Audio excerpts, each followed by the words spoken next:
بسم اللہ الرحمن الرحیم۔ السلام علیکم ورحمۃ اللہ وبرکاتہ۔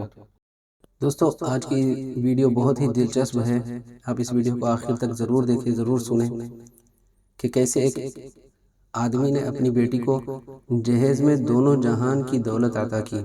کہتے ہیں دوستو، یہ امام شافعی رحمۃ اللہ علیہ کا دور تھا، جو وقت کے بہت بڑے امام گزرے ہیں۔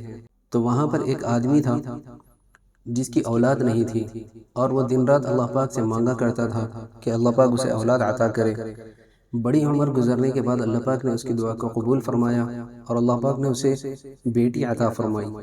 جب اسے بیٹی پیدا ہوئی تو وہ بہت ہی زیادہ خوش ہوا، اور خوشی کے عالم میں اس نے قسم کھا لی کہ میں اسے دونوں جہان کی دولت عطا کروں گا۔ جیسے جیسے وقت گزرتا گیا، اسے اپنی قسم یاد آئی، اور وہ آدمی بڑا پریشان ہوا کہ میں کیا اور میری ہستی کیا، کہ میں اپنی بیٹی کو دونوں جہان کی دولت کہاں سے دوں۔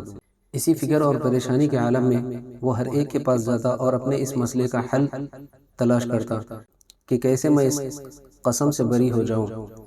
تو کہیں سے اسے کچھ جواب نہیں ملا۔ آخر میں وہ حضرت امام شافعی رحمۃ اللہ علیہ کے پاس گیا، اور اس نے اپنی ساری روداد، اپنی ساری کہانی سنائی، اور اپنی قسم حضرت امام شافعی رحمۃ اللہ علیہ کو بتائی۔ امام شافعی رحمۃ اللہ علیہ نے جب اس کی اس قسم کو سنا تو آپ نے کہا کہ تیری اس قسم کا بہت ہی آسان علاج ہے۔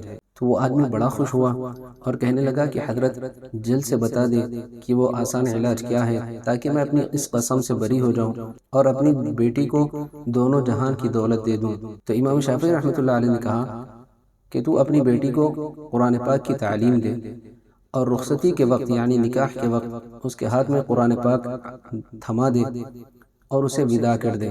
جب تو نے ایسا کیا تو اللہ کی قسم تو نے اپنی بیٹی کو دونوں جہان کی دولت دے دی۔ کہتے ہیں دوستو، وہ آدمی بڑا خوش ہوا اور امام شافعی رحمۃ اللہ علیہ کو دعائیں دیتا ہوا چلا گیا، اور پھر اس نے اپنی بیٹی کو قرآن پاک کی تعلیم دلائی، اور جب اس کے نکاح کا وقت ہوا تو اس نے قرآن پاک اسے دے دی اور اسے ودا کر دیا۔ اور اسی طرح کہتے ہیں کہ وہ آدمی اپنی قسم سے بری ہوا، کیونکہ دوستو قرآن پاک میں دونوں جہان کی کامیابی ہے، دونوں جہان کی تعلیمات ہے، اور قرآن پاک پڑھنے والوں کو، سننے والوں کو اور اسے یاد کرنے والوں کو اللہ پاک دونوں جہان میں خوشیوں والی، عافیت والی اور کامیابیوں والی زندگی عطا کرے گا۔ تو دوستو، قرآن پاک سے بڑھ کر دونوں جہان کی دولت کوئی اور نہیں ہے۔ ہم اس کی تعلیمات کو اور اسے یاد کرنے کی اور اس کے اوپر عمل کرنے کی کوشش کریں، اور اسی طرح ہم اسے اپنی اولادوں کو بھی قرآن پاک کی تعلیمات اور قرآن پاک یاد کرانے کی فکر میں لگے رہیں۔ اللہ پاک ہم تمام کو عمل کی توفیق عطا فرمائے۔ آمین۔ السلام علیکم ورحمۃ اللہ وبرکاتہ۔